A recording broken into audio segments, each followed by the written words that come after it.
Hello, ito, naka-check in na kami ni Jen. Pakita ko sa inyo yung room namin. Andito na rin yung mga luggage kasi inano na namin. Pinalagay na namin, inakyat. Tapos, ito naman po yung bathroom. Ayan, ito yung bathroom. May mga tubig sila, yan yung mga amenities. Ayan, diba? Ganda. Tapos, ito yung pinakagusto ko dito, namimiss ko sa Taiwan. Yang toilet, o diba? Ano po.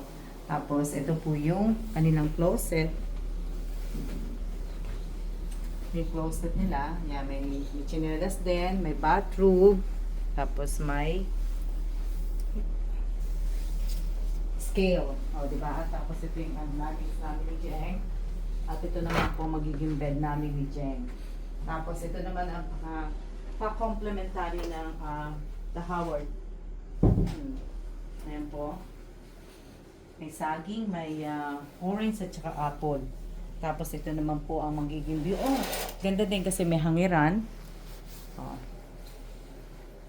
Diba? At ito yung view ng aming hotel. Pakita mo dyan. Tapos ito yung yan.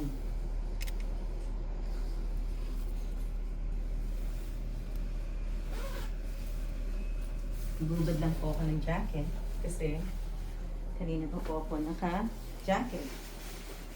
See ya na po!